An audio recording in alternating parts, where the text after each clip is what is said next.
You know, there's a certain kind of hurt that doesn't leave a mark, not one you can see anyway. It's that quiet, creeping feeling of being on the outside looking in.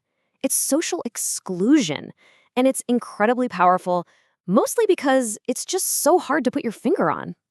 Yeah, it's not some big dramatic event. Nobody's shoving you in the hallway. You just feel it. There's this shift. And it might look a little something like this. You realize you're not in the new group chat.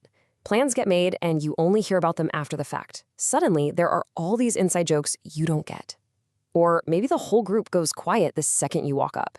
Your messages get seen, but no reply. And then that gut punch feeling when you find out everyone was in on something except you. And maybe the worst part, if you ever get the courage to actually say something, you might hear this. You're overreacting. It's a phrase that's basically designed to make you question yourself, to make you feel like the problem isn't what's happening, it's how you're feeling about it. So today, we're going to drag this whole experience out into the light. We're going to give a name to this invisible hurt. Because once you can name it, you can start to understand it. And once you understand it, you can figure out what to do about it. And here's the name: relational bullying. Let's just sit with that definition for a second. Repeated, intentional, exclusion, or social manipulation used to control or hurt someone. The two words that matter most here are repeated and intentional. This is not a one-time thing. It's not a simple misunderstanding. It is a deliberate pattern of behavior. And wow, it can take a lot of different forms. It can be straight up exclusion, not getting invited. It can be spreading rumors. It can be that weaponized silence, the silent treatment, or maybe pulling a friendship away as a form of punishment, embarrassing someone in public, or using the whole group to pressure someone. These aren't just mean actions, they're tactics. Okay, so that's the what. Now for the why. Why does being left out hurt so much? I mean, it can feel physically painful sometimes, right? Well, there's a really good reason for that, and it's actually wired right into our biology. At our absolute core, we are social animals. We are hardwired to belong, and especially when you're younger, fitting in with a group isn't just something that's nice to have, it's a fundamental need. It's actually how we figure out who we are. And this, right here, is the key. Research shows that your brain literally processes the emotional pain of being rejected in the exact same parts that process physical pain. So when you say it feels like a punch to the gut, you're not wrong. You are not overreacting. Your brain is doing exactly what it's designed to do.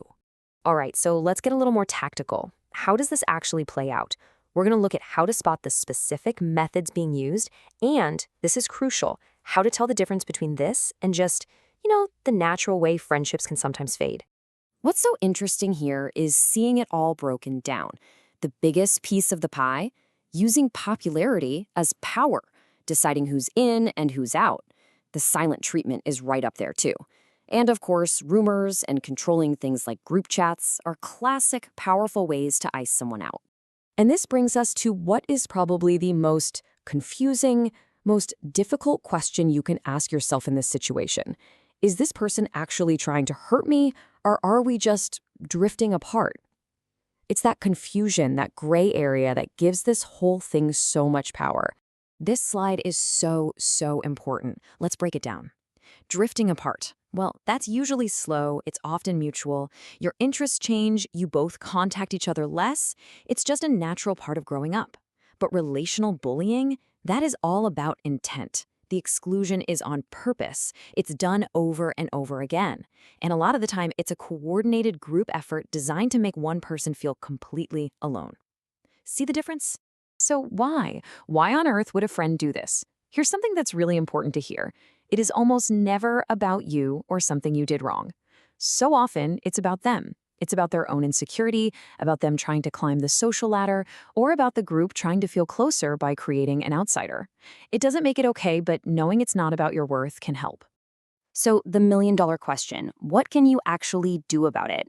This part is all about finding a path forward. And notice I didn't say a path back to them, but a path forward that focuses on your own well-being. Okay, here are 4 steps.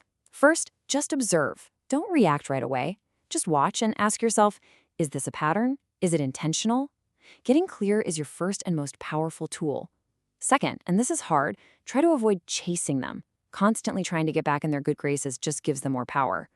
Third, expand your world. Put energy into other friends, other hobbies. The less power this one group has over your happiness, the better. And finally, if this keeps happening, write it down. Having a record of specific incidents is what helps adults, like parents or teachers, actually step in and help. And this all leads to a really powerful idea. We're often so focused on fixing the friendship, on getting back to how things were. But what if that's not the goal? Sometimes the absolute healthiest, most powerful thing you can do is just outgrow it. So, I'll leave you with this question to think about. Instead of asking, how can I get them to like me again? Maybe a better question is this: what does a healthy friendship really require from me? And more importantly, what does it require for me? Answering that for yourself, well, that's the real path forward.